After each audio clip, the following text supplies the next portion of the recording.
Alright, so for number 5 we have Zombie Strike. Now I know some of you in the comments are about to be like, oh my goodness, Zombie Strike is my favorite game, why would you put it on number 5? Now listen, Zombie Strike is not on number 5 because it's a bad game. It's just that all the other games on this list are just way too goated. So without any more disclaimers, let's actually talk about the game. Now Zombie Strike is really unique from the other games on this list just because the other games on this list are wave based games where Zombie Strike is more like a dungeon based game. It's kind of like Dungeon Quest, but instead of using magic to kill noobs, you use guns to kill zombies. Now you can also invite friends with you. All you have to do is create a game and wait for people to join you, which rarely ever happens. So most of the time in this game, all you have to do is create a match for yourself and play. There are also 6 maps in this game. Their names are Retro City, Magic Tower, The Factory, Firelands, and Frostlands, and then the Wild West. There's also 2 extra game modes. There's Arena and Boss. If you want to level up fast, I would definitely recommend going to Arena. But if you want to do something cool with your friends, just go to Boss. Cause Boss, I tried to do Boss alone and it didn't work well. And you have 10 or not, yeah, I actually have 9 lives, I think. I'm not sure. But all of those went depleted by playing Boss. Boss is very hard. I would definitely recommend doing Boss with your friend. Now the reason why I put this game in number 5, which is last place on this list, is because I feel like sometimes the game holds your hand way too much. On my first game, I literally got 9 lives and I used basically none of them. Like I wasn't even close to being dead in this game. Like the closest I've been to being dead was when half of my health was gone.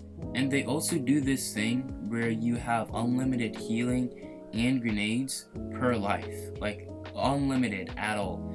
So yeah, I don't think they should have that. They should, I think, have 2 healing and 2 grenades for each life that you use. And I don't think that they should even have like 10 lives. I think they should have around 2 or 3 or 4 or something, but not 10 lives that you can use. Which, let's be honest, if you use all 10 lives, I understand if you use all your 10 lives in something like Boss. But if you use all your 10 lives in something like Mission, that is pathetic. That is trash. So yeah, I feel like the game is holding your hand way too much. Most players have never used all their 10 lives on a mission.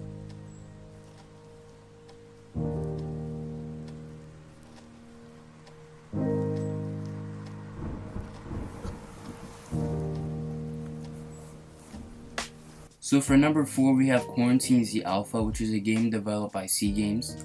Quarantine Z Alpha is actually a very unique game from this list because most of the games on this list are wave based, which means like the zombies come in waves. So yeah, this is a little bit different. This is kind of like a battle royale where you go around the map, scavenge for materials, and kill zombies, which actually I learned the hard way because I saw a human and I went up to him asking for materials and he just shot me, which it kind of hurt. It kind of surprised me. And the game probably has one of the best graphics in this whole list out of all the games. So just a disclaimer, the developers have actually taken out the zombies from the game because of performance issues. So yeah, currently right now Quarantine Z Alpha is not really like a zombie survival game, it's more like a PvP. But when they actually fix it, it's gonna be a true zombie survival game. And also, I just want to point something out that amazes me about this game was when I was going to customize my character in the title screen and then the character actually stood up with the guitar in this hand ready for customization. I don't know about you, but that's some pretty good detail, alright? And that's just, it's not anything big, but small details like that really change how a game feels. Also, on the map, you can form groups with other people, so yeah, you don't have to get killed that much. Most of the time when you're trying to form a group, about like 2 or 3 people are gonna join you because literally everyone's lonely and everyone's just looking for a group because when the zombies get back into the game, your chances of dying are gonna go way up. Now, I've said a lot of positive things about this game, but the one thing I don't like about this game is the fact that there's PvP involved. I mean, like, it's unique and all, but I don't really like it because here's the thing.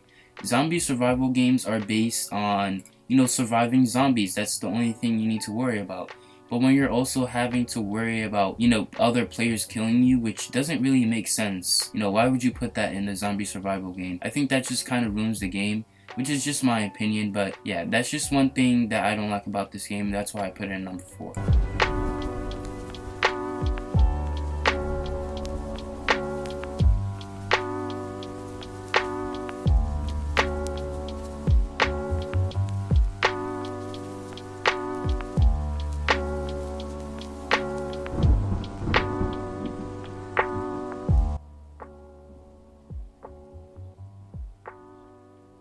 So for number 3, we have MMC Zombie Project. Now, MMC Zombie Project is made by Official League Fan Group, which is kind of a long name, but whatever. They're also the same people that make Typical Elevator, if you've ever heard of that game. But yeah, MMC Zombie Project is actually, which actually reminds me of Call of Duty's Black Ops Zombies. Like, if you look at the maps on this game and the maps in Call of Duty Zombies, you can see that there's some striking similarities. Like, there are even some Call of Duty maps that are not even like based around zombies, that are just there. So yeah, this game might be a carbon copy of Call of Duty Zombies, but I'm not sure. It's still a Roblox game.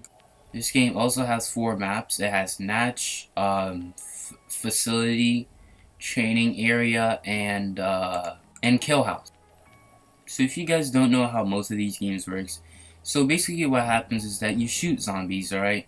You shoot them and they keep coming in waves, and then you're like in this little building or whatever map you have, and basically you just try to survive as much rounds as you can. The more zombies you can kill, the more weapons you can get, and the more places you can open up to give your teammates more space. So yeah, it's basically like that. It's basically like a carbon copy of Call of Duty Zombies, and yeah, apart from that, I have nothing really else to say about this game.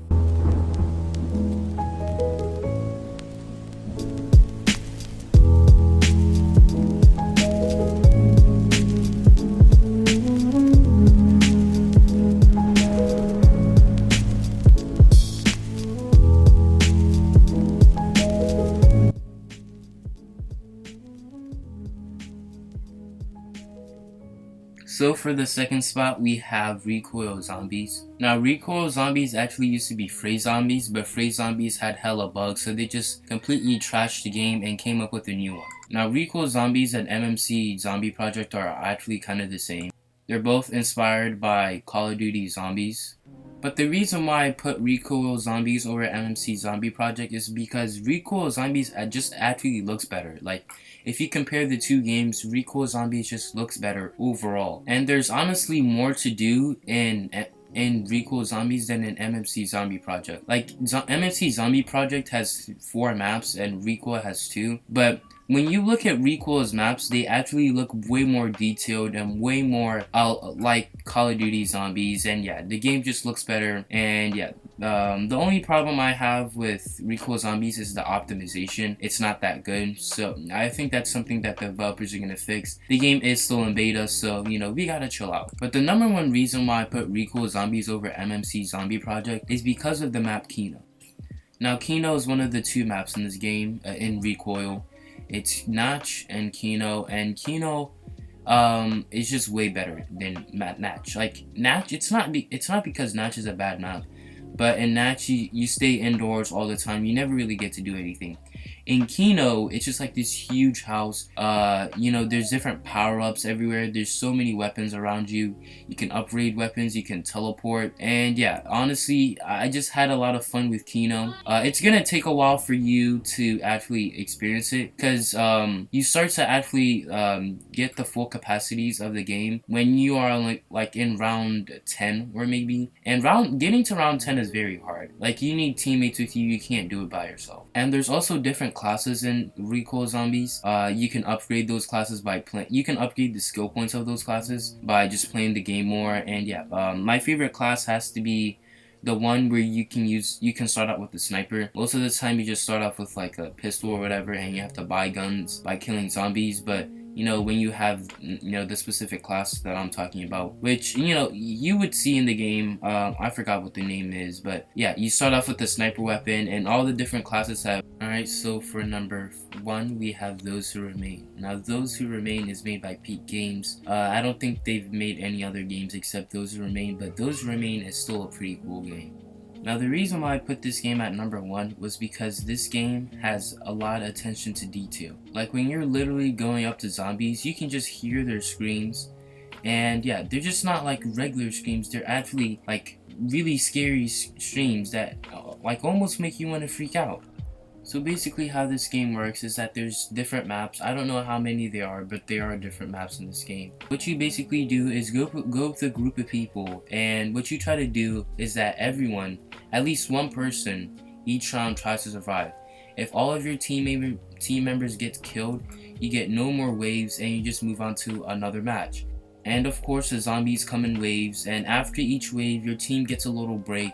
Yeah, it's called intermission, I think, and it lasts for about 30 seconds. It's basically if you get killed in one wave, you can spawn the next wave, you just have to wait a little bit. This game also has a really good soundtrack.